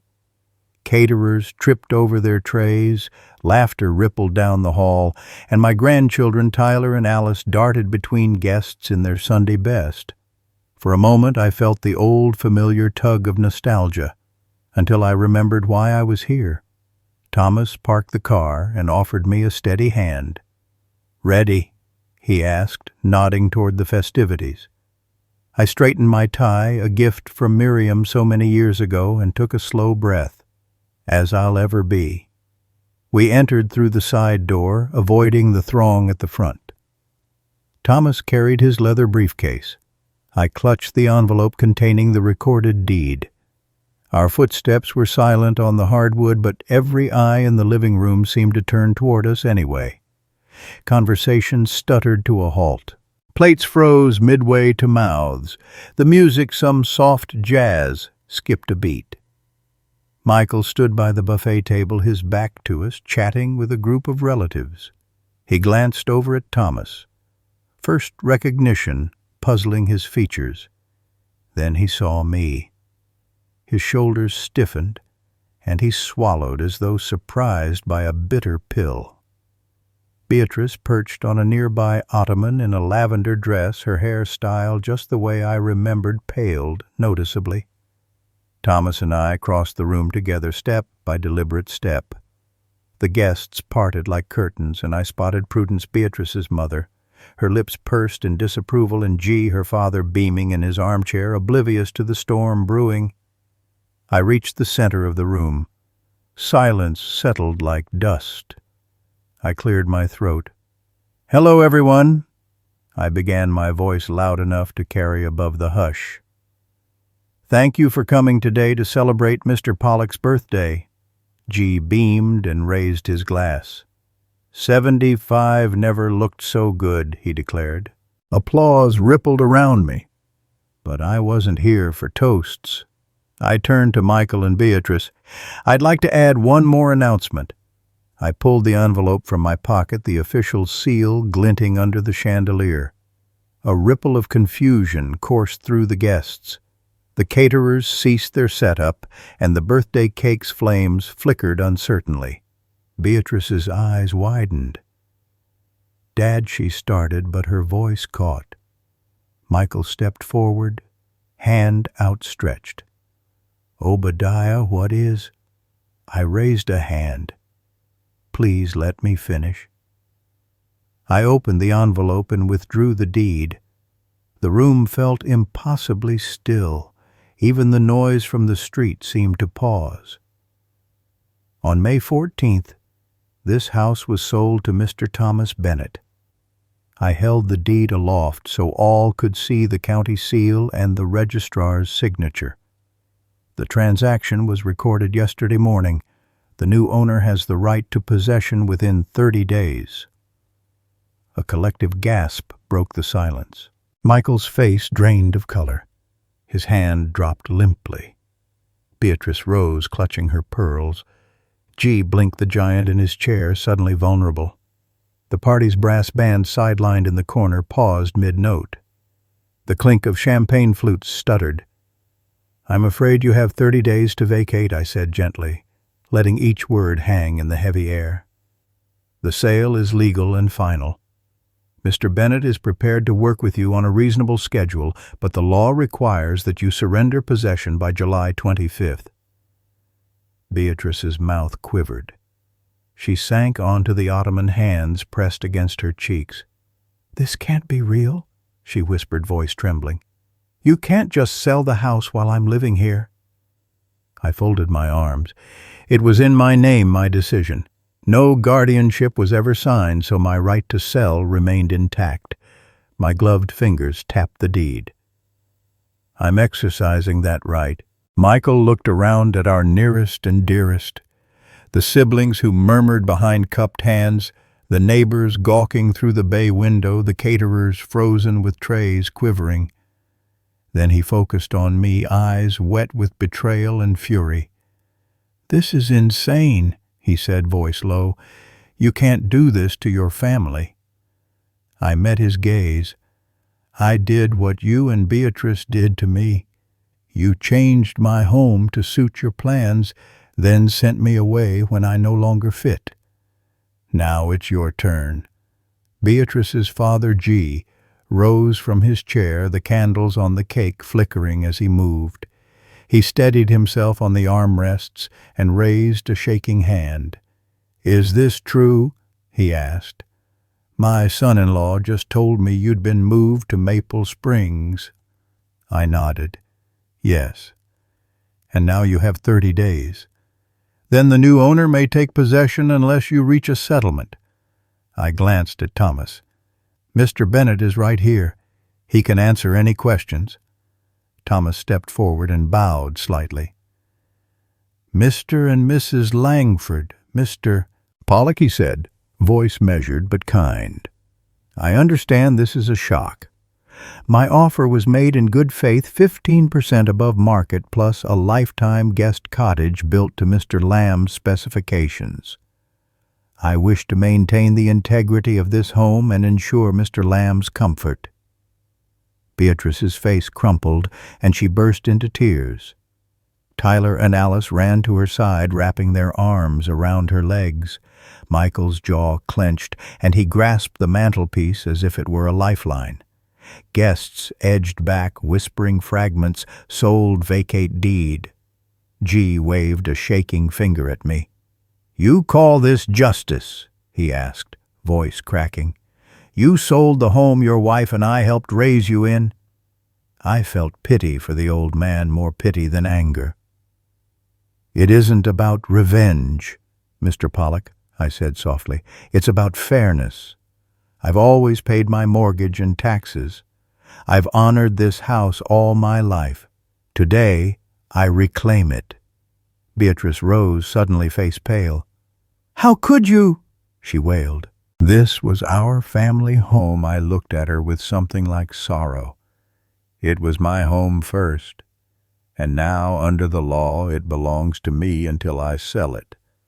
I chose to sell it to someone who recognized its history. Will you leave quietly, or do you plan to fight in court? Michael stepped forward, voice nodded. "I'll fight. I'll sue you for coercion. You can't make decisions when you're in a nursing home." I shook my head. I wasn't coerced. The deed speaks for itself, and I was of sound mind when I signed. I held up the deed again. "If you wish to contest it, you'll meet me in court. But remember, you had every opportunity to care for me here. You chose to send me away." A hush settled darker than the silence before. Then G, old G, the man we celebrated, released his chair's armrests with a heavy sigh. His shoulders slumped, and he looked around at the faces of his family, adults and children alike, all frozen by shame. Beatrice sank to the floor, burying her face in her hands. Michael's eyes flicked to the front door, then back to me. He looked smaller, somehow stripped of authority. I turned toward the buffet where untouched trays waited. My voice softened. "Thank you all for coming. I said, pouring tension into an almost polite smile. I know this wasn't the toast you expected, but consider it the closing act of a long story. You have 30 days before the new chapter begins. Without waiting for a response, Thomas and I backed toward the door. The caterers stared as we passed, and the guests parted like curtains once more. The house, once robust with celebration, stood hushed and uncertain in our wake. As Thomas and I stepped onto the driveway, I looked back through the bay window. Michael stood there, arms folded, face pale as the streamers overhead. Beatrice clung to her father's arm, her shoulders shaking. The swift, jarring change of fortune shone in their eyes, no longer masters of this house, but its involuntary guests. I closed the door gently behind us, the soft click echoing like a final verdict. The last wisp of celebration drifted out the window, and I exhaled, feeling the weight of justice settled at last on my shoulders. The tides of fate had turned once more, this time in my favor. I woke that first morning in my new apartment to the soft glow of sunrise spilling across the water. The living room window stretched from floor to ceiling, framing the bay like a painting in a museum. Gulls wheeled overhead, their calls carried on a warm breeze that drifted in through the slightly opened sash. I stretched out on the plush sofa, my bones thanking me for the lack of springs beneath. Even the air felt different, sweeter somehow, unburdened by antiseptic corridors and fluorescent lights. I set my teacup on the glass coffee table and rose, padding barefoot across the hardwood floor. Morning light traced patterns on the rug, illuminating the carefully chosen artifacts I'd brought with me from Maple Springs, my journals stacked by the window, Miriam's teacup collection displayed on a low shelf, and the wedding portrait I carried everywhere. Each piece felt like a lifeline, anchors to my past that flew in harmony with hope for the future. In the kitchen, which boasted stainless steel appliances I'd only ever dreamed of, I found a note from Thomas Bennett. Contractor says foundation poured today. Framing starts Monday. Welcome home, Obadiah. I smiled as I sipped my coffee. Home. The word had once felt heavy, loaded with obligation and guilt. Now it tasted free and open like the horizon out there.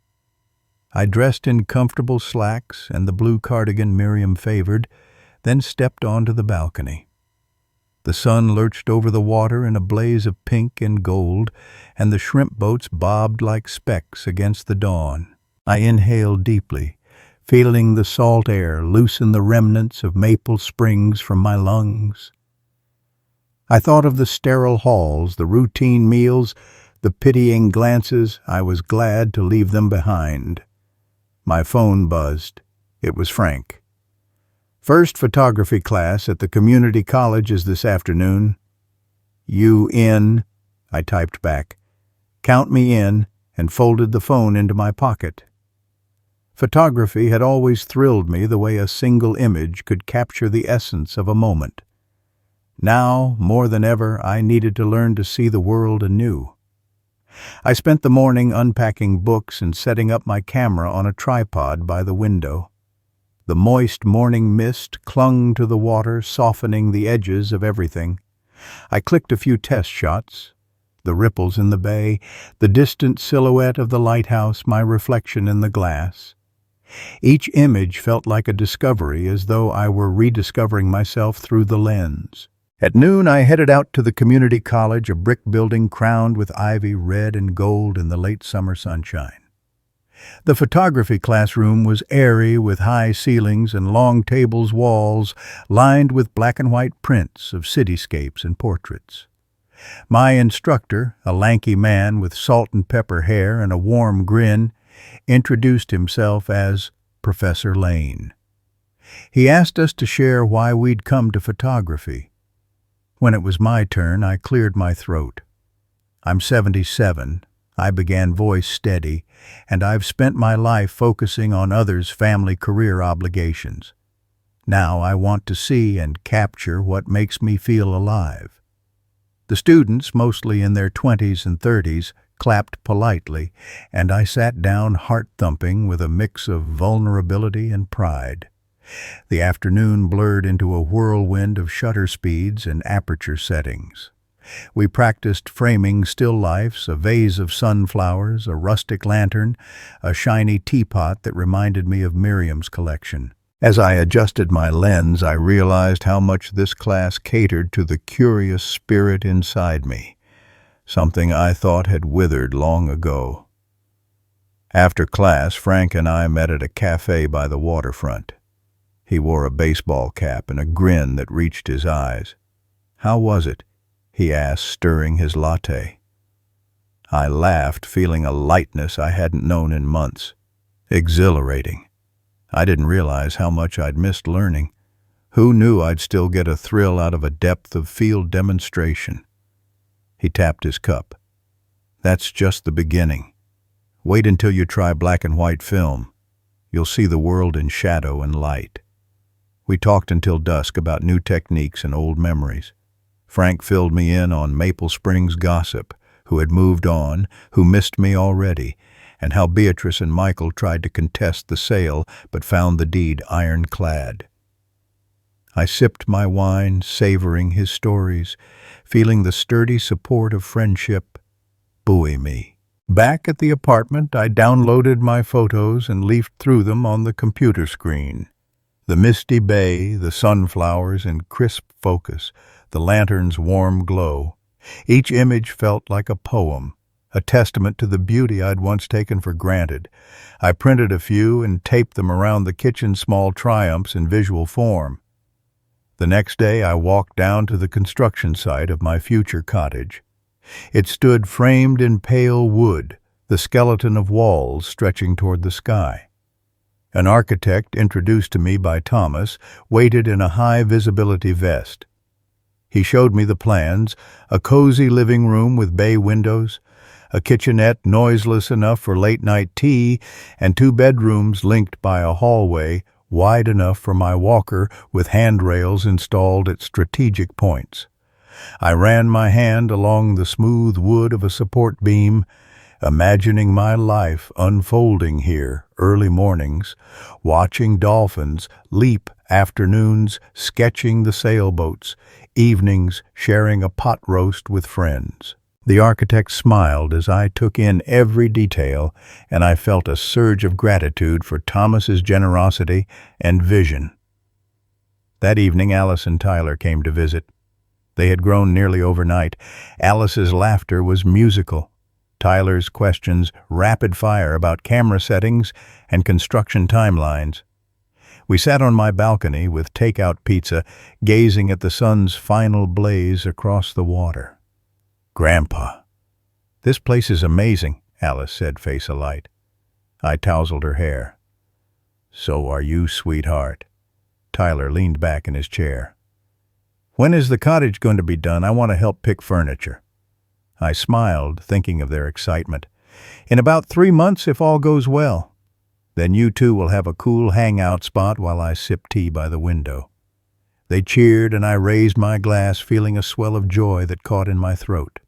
This was the new chapter I'd fought for, not a zebra-striped corridor or an institutional schedule, but a life chosen freely, rich with possibility. In the weeks that followed, I balanced photography classes with occasional trips to the cottage site, interspersed with lunch dates with old friends, postal retirees who shared tales of letter carriers past and quiet mornings scribbling in my journals. I explored new cafes in Lewis, joined a book club that discussed mysteries and memoirs, and even returned to the piano one night, coaxing out a gentle melody of Moon River. Each day reaffirmed that age was no barrier to reinvention. At 77, I found myself chasing sunsets with a camera, negotiating architectural plans and forging friendships based on shared curiosity rather than obligation. The simple routines, making coffee at 6 a.m., feeding birds on the balcony, sketching the horizon, felt sweeter because they were chosen. One evening, as twilight settled over the bay, I stood on my balcony with a hot cup of mint tea. In the distance, the cottage's framework glowed under floodlights, a promise taking shape. I thought of Miriam smiling at me from the wedding portrait and whispered a quiet, "Thank you." This was my home now, not just these four walls, but the expanse of choice and renewal that stretched before me. I felt dignity coursing through my veins, a steady current stronger than any tide. Freedom wasn't about escaping Maple Springs. It was about reclaiming my right to decide where and how I lived.